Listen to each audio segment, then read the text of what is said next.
My presentation's a little bit long, so I may go fast. If you want me to slow it down, let me know. Basically, this is I have to learn how to start the program. There we go. This was a underground storage tank that we encountered at a clandestine marijuana growing operation back in 2007. And what you see in the background behind the text is the building that actually housed 5,000 marijuana plants. It looks innocent, it looks pristine, it looks beautiful. You'll get a closer look as we go along. But Humboldt County is famous for its marijuana culture, and the enforcement environment there is a little bit different. This is a scene from the 420 celebration at Redwood Community Park, about 4:20 in the afternoon on April 20th. If you want a good time, show up there. The contact high will be guaranteed. There's hundreds of people there, and it's just a big smoke out. But that's the environment in which we live. I understand that that's happening, in more places, certainly in the Bay Area, but that's what it's been like in our community for 10 years. It's been really more in your face than it used to be. Back in the day, when I was growing up in Humboldt County, it was kind of you had a little bit of shame associated with being a pot grower. Mostly it was back to the country people who wanted to grow their own zucchini and have their own chickens. And by the way, I grow a little marijuana to kind of make the land payment. And that worked through the 60s and 70s. But as the hippies kind of got older and had their kids, their children took a much more corporate, much more business approach to the growing industry. And so we've seen a change in the marijuana culture there. Now they can grow up to 4 crops a year, even as many as 6 crops indoor. Used to be back in the day that you'd get big. I'm a Humboldt guy, so I talk like a Humboldt guy. You can get big outdoor buds that are like this, just they're monster. But they found that there was more money to be able to get a smaller bud and have it plant grow to maturity 6 times a year than to get those once a year, very obvious from the air types of marijuana plants. In order to do that, when you live in a county that's rural, that is off the grid, you need to generate your own power, and therein lies the hazardous waste connection for us. It's not uncommon for a grow operation to have as many as 5,000 or more indoor plants, and I don't want to say that there aren't outdoor growing operations going on. There are. We all hear about them in the national forests, and there can be cartels that actually are doing that. I'm not an expert in that, and so I won't speak much to that. But here's an indoor growing room, and with the lights on, these little girls don't grow by themselves. We need to give them light and righteous nutrients to make our millions. And that's basically the attitude that we have there. That's about 1,250 plants there. That's one room in that very pristine-looking barn that we looked at. Each of those lights has a 1,000-watt halogen bulb in it, and your typical light at home is about 60 to 100 watts. The generator that powered that grow had 100 kilowatt capacity, so it could light your house and all of your neighborhood, basically. And these generators they're just ubiquitous throughout rural Humboldt County. If you stand one evening and just listen in any given valley in the rural parts, you'll hear the hum of generators everywhere. So in order to have 6 crops a year, 4 to 6 crops a year, you have to run this generator 24/7, 365, except for the time that you use to change the oil and the antifreeze. And the manufacturer recommends that you change it every 100 hours of operation. Well, that's 4 days, basically. So you're changing 3 gallons of oil 3 times in 2 weeks. So about 5 gallons a week of waste motor oil is being generated off of these things. Additional hazards are the electrical hazard, and you're all hearing about this in your own communities now. As people try and do indoor grows in residential neighborhoods, the wiring just isn't made to accommodate it. They inevitably, as people draw more and more from the electrical circuits, create heat and cause house fires. And we see a lot of that. We're paying the price, you and I, in that a lot of transformers are being blown just out the backyard of these houses, and those are $10,000 each, plus getting rid of the fluid that is the insulator in the transformers. Edison and PG&E are replacing those things, and there's no cost to the grower. That's just basically part of the cost of doing business. Well, you and I pay that rate, so you don't see it, but it's in your monthly bill every year or every month. You're paying for the growers blowing up transformers in your neighborhood.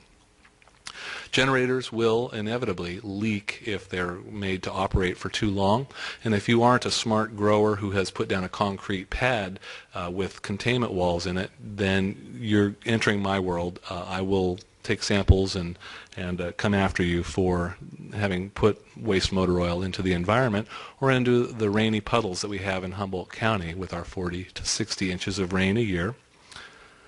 Or if you're a grower who just doesn't really care, once the motor oil's out of the generator, you just basically put a drum out and let it be a heavy downpour, as it was when I took this photo. That's just probably half motor oil and half water, as the water pushes the motor oil up and overtops the drum top. Also, waste motor oil filters and antifreeze is common when you have these generators. The operators will take great care to keep the generators in great shape because there's a real incentive. The plants don't grow in a dark room unless you have power.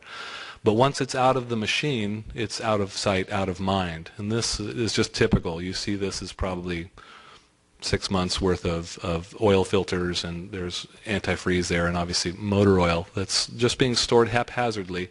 And as things break, they're just carted off to the side, off to a side road, or out the back of the grow building, and they're just left there until I show up. This is that spent grow medium I was talking about. This is, you know, the guy's probably 10, 12 feet off the surface of the ground. This is a grow operation that's been going on for years, and they just dump it out the back. And again, you can imagine a heavy downfall, what's happening to all the nutrients and the salts that have accumulated in that grow medium. We have a sort of a twofold problem there, because water is being impounded illegally. There are dams being made in creeks or being diverted, and you're getting all these ponds that were not permitted, and they're taking water directly out of the Eel River, is the main river that we're discussing here. So there's less water to go in the river, and there's this infusion of hyper nutritious material that's going into the river, causing an algal explosion. And if you know anything about fishing, the best fish, trout, all that kind of animal, doesn't survive where there's low oxygen in the river, and all of this dying algae takes away all the oxygen. So the growers are effectively killing off the ability for the desirable fish to survive in the river, and that's just one thin slice of what's happening ecologically as a result of this. And I swear I've never found a grower that can make the connection between what they're doing and what's happening in our rivers. And obviously, if you have a catastrophic failure of an above-ground tank or a below-ground tank, you're going to get dyed diesel coming right down into the creek bed. So when we are called in by the deputy who's doing the search warrant, they've seen that there's environmental hazard, and it's an above-ground tank with a generator, and these are the kinds of violations that we typically write up. Fail to report a release, properly labeling the containers, closing hazardous waste containers, establishing a business plan, spill SPCC plan, I hope you don't mind the acronyms, failed to dispose of waste within accumulated storage time, no EPA ID, and failed to make a hazardous waste determination. That was life as usual when you respond to a grower in my world. But then we encountered this particular site, and it got more interesting, because instead of those 9 violations that I pointed out, at this particular place, which looks like a place Grandma and Grandpa raised the cattle and the horses, this grower is to be commended for his ability to hide his activity. Not only did he have a nice red barn that just, if you'd walked by it, you wouldn't have heard the fans running, you wouldn't have heard the generator, You would have heard the birds chirping. He'd gone to great lengths to conceal his activity. He also was doing a lot of surveilling of the people that were coming to his grow site. He had the motion-activated cameras, and they caught things like himself driving away, or the fuel supplier dropping off the fuel. And I will get on that bandwagon for just 5 seconds. These are the guys that are delivering fuel. There's no requirement for them to report a substandard system. They'll put it in whatever you want them to put it in. They'll take their cash, they'll take their tip, and they'll take their buds, and they'll go. So this guy had a motion-sensitive camera, but it was a high-end one because it had a cell phone capability. If it took a picture, it sent the picture to the prescribed number.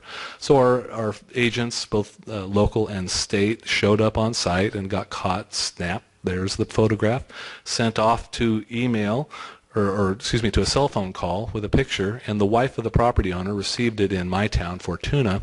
She was driving along, and ring, ring, oh look, there's federal agents coming from the phone number that is that camera. Oh my gosh, we better kick into gear. So she called her father-in-law, who she knew was in the building tending the grow. So the phone was ringing, ring, ring, ring, but inside the building the fans are very loud, so he couldn't hear the phone ringing, and the agents busted in, cuffed him, and grabbed the phone and said, "Hello, get out of there quick, they're gonna bust you." Well, you are busted. They got him, they got her, they got the property owner. And it was a pretty satisfying moment. The grower got busted. I wish I could say that means a lot of time in jail. It doesn't in Humboldt County. It's a matter of hours, really. To be honest, when we begin our enforcement, we are trying to get them in the 4-hour period they typically are in jail to get the notice of violation to them. So our inspector gets on site, calls me, says, "These are my violations." I type it up, and then I race to the jail and try and get it to them before they disappear, so that we have some proof of service and we can begin the enforcement process. So here's that same room with the lights off. You can see it was yellow before. It's green now. This is the bunker that the generator was in, and the two 1,000-gallon storage tanks were buried in. And so when I saw this, I thought to myself, A, I shouldn't be here because of confined space training and my lack thereof, but B, this is an underground storage tank, and this is a new day for what we do. The diesel was dripping out of this substandard flex copper piping, and was about 15 feet deep by the time they excavated it out there. It had been there 3 years, and it was just maybe a drip every 10 seconds, and it had created a pear-shaped plume below each of those, or excuse me, below, well, I think it is below both of those, but they were both contributing to the diesel deposit in the soil. We took our samples, and what you see there is the only part of the tank that was exposed that you could find. And finding this tank was a real challenge. That is where the generator is. That's the bunker. And it just looks like a little hillside that's been there forever. He actually brought in an old oak stump and planted it there on top of the bunker so that it looked like it had been there forever. Standing where I was, you could barely hear the generator, and the generator was probably 25 feet away, just over the top of that rise there. So since it's hard to see, I wanted to point out that's where the two 1,000-gallon tank fill ports were located. It took me probably 15 minutes of walking on top of this bunker to find them. The guy was really impressive in the amount of spare time he had to do this. Once they dug it up, this is the tanks opened up and cleaned, scraped off the top of the bunker. You can see how he put them in the ground. It's slam dunk. This is a underground storage tank. But again, we've talked about ALJs needing to be trained. We've talked about making sure that you really dot your I's and cross your T's. This is the bunker as it was opened up. These are my results from samples, 69,000 parts for diesel and 20,000 at the fill ports. Invariably, you'll see garden-style or home plumbing joints and fixtures for the piping. Classic black water pipe being used for diesel. And that stuff, if you've never handled it, is oily. It's slick, and there's no way that any of that stuff can keep diesel from getting into the environment. So when I go on a grow, I just walk the line and find where they have the black pipe connected, and I take a sample right there. It's just a slam dunk. I never get a non-detect at that spot. I would love to see a grower use industry standard equipment. It's not going to happen. So here's actually the picture of the fuel truck was, full disclosure, that was from another grow. The way that this operator did his fueling was he put a horse trailer with a 1,000-gallon tank in it on the back of his truck, and he would, because he didn't trust anybody to know where his stuff was, so he would haul this up some of the worst roads in Humboldt County, and I would argue in California, and I think it was a time bomb waiting to happen that this was going to go over a side of a cliff at some point. We were going to have a catastrophic release, and I wish I could say this was the only one out there. I look at horse trailers now with a great amount of suspicion. True. So our enforcement options were, we IRF'd the site. We had an unauthorized release done on it, and so the local oversight program took on the cleanup and all of that. We had to decide issues that we've talked about today: district attorney, standard business plan type violations like we did, those 9 I pointed out before, or should we try and make new history in California and actually enforce a UST? And we had had previous cases like this where you see the corner of the tank sticking out. It was buried. This one we did not pursue as a UST. I think it was just short-sightedness on our part. And we got cost recovery, but the DA threw out the charges. We calculated for the case I've been talking about, 3 years, 5,000 plants, $15 million. It's a lot of money. So we decided that that kind of activity needed to be discouraged, and we pursued the UST violations. But we wanted to make sure our definitions fit what we knew intuitively. So we looked at the California definition of a UST. It's substantially or totally beneath the surface of the ground. The federal definition, which really was comforting, was that 10% or more has to be beneath the surface of the tank or its appurtenances. And so we knew we were bomb-proof. If we went to court with this, both definitions, I believe, were met. And so we basically acquired this new list of violations. That's in addition to the 9 that we had. We got to add 20 more violations. Now, part of that, you might say, well, wait a minute, SPCC is above ground. Well, he had another grow site I've not shared with you that had over 1,320 gallons. So we still got to keep the SPCC, but for this tank system that I've illustrated here, we were also able to, for the first time, apply all the UST regs, including things like fail to install properly, no monitoring equipment, no cathodic protection, failure to notify us for doing any of the things they're supposed to do or permitting with us. So we basically threw Title 23 at them. We had penalties on our penalty matrix that totaled $3,800,000. That's a fifth of what he earned, but it's enough to get his attention. So we sent him a letter and saying, wouldn't you care to come settle with us? He brought his attorney. We did not have an attorney that time, interestingly enough. But their basic approach was, well, you can't come after us. It's a farm. After we stopped laughing, we said, this is an illegal crop. Your tanks are bigger than the exemption anyway, 1,100 gallons, and you never registered with the Ag Department. How is it that you're conveniently wanting to claim that legitimacy now, but before this you've not wanted it? So that didn't go very far with us. Ultimately, we did settle. We settled for $156,446, and half of that was allowed to be applied to the cleanup, because really our mission is to get compliance and get the environment protected. So we felt we were accomplishing that. And when you put it into the context of what else they were facing, the growers, they were getting 4 hours in jail and having to pay attorney's costs to get this pled out to a misdemeanor or a felony that they could serve time served or probation or something. But it wasn't much of a consequence. So all of a sudden, having to put real money down caught their attention. And the press was very favorable for us. They liked that we had gone after them and we had made this impact. And I guarantee you every grower in the county read this article and said, oh, 150,000, That's like a week's work. That's bad.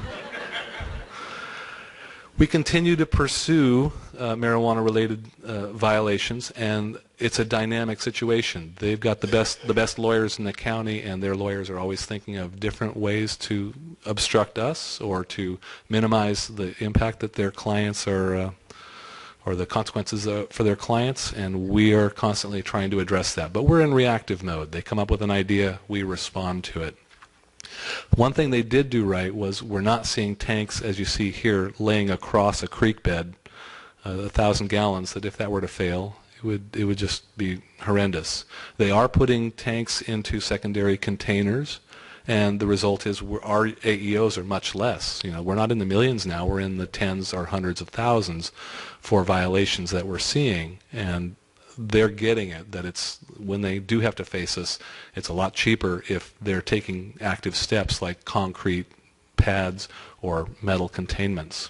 So our keys to environmental enforcement is recognize, in this case, you have a UST. Prepare your case so that the ALJ or whoever is going to hear it is convinced and compelled by the evidence. Choose a strategy that will be resource and time effective. Going back to the beginning of our talk today, pick which strategy is going to get you the best result. Don't underestimate the kind of violations that you're seeing, and do your best to get good press coverage. We could talk all the rest of the day about ALJs and the administrative enforcement process, but I think we all can agree we wear the white hats at the end of the day, and I hope that through the course of this discussion you've gotten a few new tools and some things to consider about using administrative enforcement. Thanks very much for your time, and have a great lunch.